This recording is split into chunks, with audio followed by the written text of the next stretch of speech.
Ayan mga kamaster, magre-repair tayo ng Samsung digital inverter. So ang concern ng ating customer is okay naman dito sa taas, pero dito sa baba mahina daw ang lamig. Ayan. So i-check natin sa likod kung may error blinking yung board at kasapan natin i-defrost. Ayan mga kamaster, nabuksan na natin yung main board at kasa driver board. So umaandar pa to mga kamaster ha. Ayan oh. So bilangin natin yung blink sa main board. Sa 2, 3, 4, 5, 6, 7, 8, 8, 9, 10, 11. Ulit. 1, 2, 3, 4, 5, 6, 7, 8, 9, 10, 11, 11.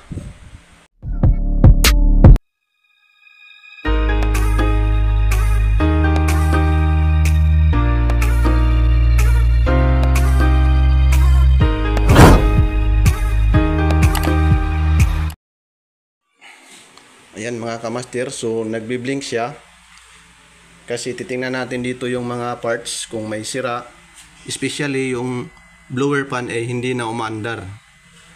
Ayan, kaya nagyayelo to sa loob, baka sira yung sensor or yung blower pan. So i-check natin to mamaya, tatanggalin natin to. Natin is grounded. Ayan o, nilagyan ng ground pero nilagay sa lupa, di nilagay sa plastic. So ititester natin ngayon kung ilang voltahe yung grounded. Ayan. So ilagay natin dito sa body ground. Ayan. Body ground. Tapos naka-easy tayo ha. Ayan.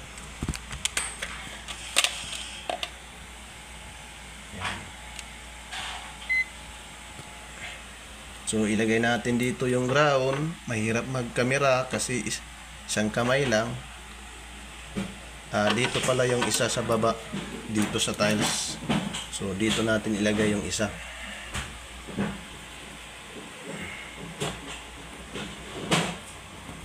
Ayan mga kamaster oh. Dito yung isa. Tapos yung isa doon sa may tiles. Tingnan natin kung ilan. So ayan, so may nakuha tayo na 46. So ayan, baguhin natin yung grounded. So ilagay natin doon, ibaon natin sa tiles. Kasi sa lupa tapos may plastic. Parang walang silbi ata to. So mamaya titingnan natin kung magbabago.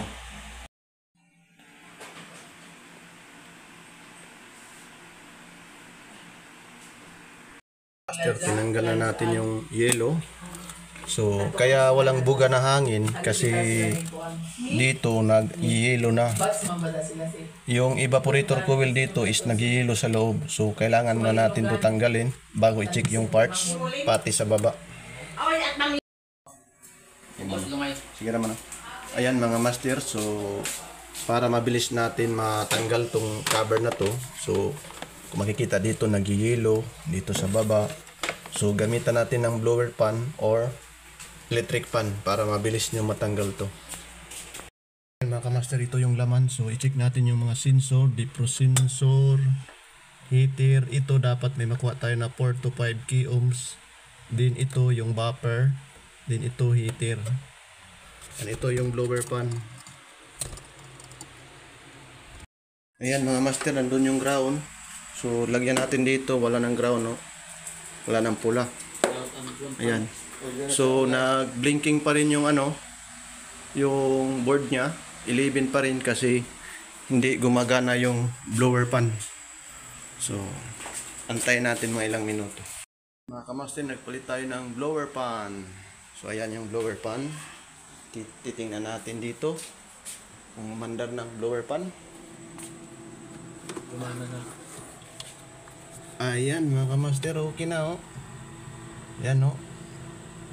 Yan. Good job. Yan. Kaya nag-yelo siya kasi may isang parts na sira sa loob yung blower pan. Din ito wala nang blinking arrow no. Wala nang 11 blinks. So peace out mga kamaster. Sana matutunan kayo kung paano i-check at i-repair. God bless.